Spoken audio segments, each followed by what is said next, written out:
replaced it. But in practical terms, the New Batman Adventures was the next chapter of the same animated continuity. There was no moment where Batman retired, no final case, no goodbye. Batman simply kept going. The New Batman Adventures, an older Batman, and darker stories. When the New Batman Adventures premiered in 1997, the differences were immediately noticeable. The art style became sharper and more angular. Character designs were simplified. Gotham looked different. Many villains received dramatic redesigns. But the biggest change was the passage of time. Dick Grayson was no longer Robin. He had become Nightwing. Tim Drake now filled the role of Robin. Barbara Gordon had become a more active part of Batman's world as Batgirl. Without constantly saying it out loud, the series showed viewers that years had passed, and Bruce Wayne felt older, more isolated, more severe. One of the most important episodes of this era was Old Wounds. This episode finally revealed why Dick Grayson left Batman's side and became Nightwing. The story painted a complicated picture of Bruce Wayne. He genuinely cared about Dick, but he struggled to express it. His obsession with the mission repeatedly damaged his personal relationships. Old Wounds may be one of the clearest examples of the DCAU openly criticizing Batman. Not because Bruce was a bad person, but because he was a flawed one. His inability to connect emotionally pushed away someone he loved. Another key episode was Mad Love, adapted from the famous comic by Paul Dini and Bruce Timm. It told Harley Quinn's origin story and showed Joker's emotional manipulation and cruelty in painful detail. This era made something very clear.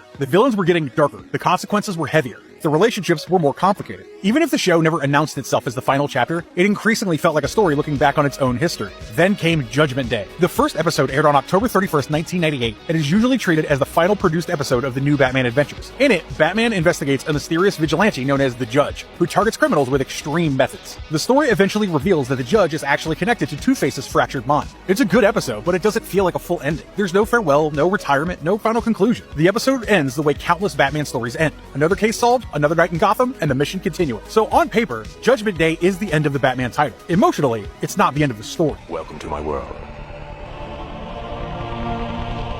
Batman Beyond. The first time we see what happens after. If the New Batman Adventures quietly aged Bruce, Batman Beyond finally showed us where that road led. Premiering in 1999, the series jumped decades into the future and showed an elderly Bruce Wayne. The image was honestly shocking. The unstoppable Dark Knight was gone, and in his place stood an old man living alone in Wayne Manor with only his dog, Ace, for company. The opening sequence of Batman Beyond is one of the most important moments in DCAU history. Bruce is still fighting crime despite his age. During a confrontation, his body begins to fail him. Desperate and exhausted, he picks up a gun to scare off a criminal, and that moment horrifies him. Batman spent his entire career refusing to use firearms because of what happened to his parents. But now, in a moment of weakness, he crossed a line he never believed he would cross. Bruce realizes he can no longer be Batman, so he quits. Not after defeating a great enemy, not after saving the world, but because he understands that his body, his code, and his mission can no longer survive together. For many fans, this was the first true ending of Bruce Wayne's career as Batman. Years later, Terry McGinnis enters Bruce's life. Terry is younger, impulsive, angry, and very different from Bruce. Yet, over time, he becomes the new Batman. What made Batman Beyond special was that it wasn't only about Terry, it was about legacy. The show asked a simple question: what happens after Batman? What happens when Bruce Wayne can no longer wear the cape and cowl?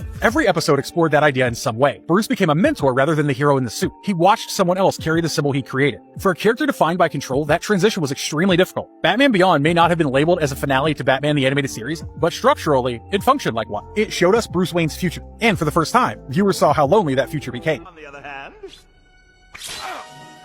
Return of the Joker, the last Joker story this Batman deserved. If Batman Beyond showed the end of Batman's career, Batman Beyond Return of the Joker provided the final chapter of his relationship with the Joker. Released in 2000, the movie remains one of the darkest stories in the entire DCAU. The film operates across two timelines. In the future, Terry McGinnis faces the apparent return of the Joker. In the past, viewers finally learned about the Joker's final crime against Batman and the Bat family. That flashback is devastating. The Joker and Harley Quinn kidnap Tim Drake, torture him, brainwash him, and transform him into a twisted Joker-like version of himself.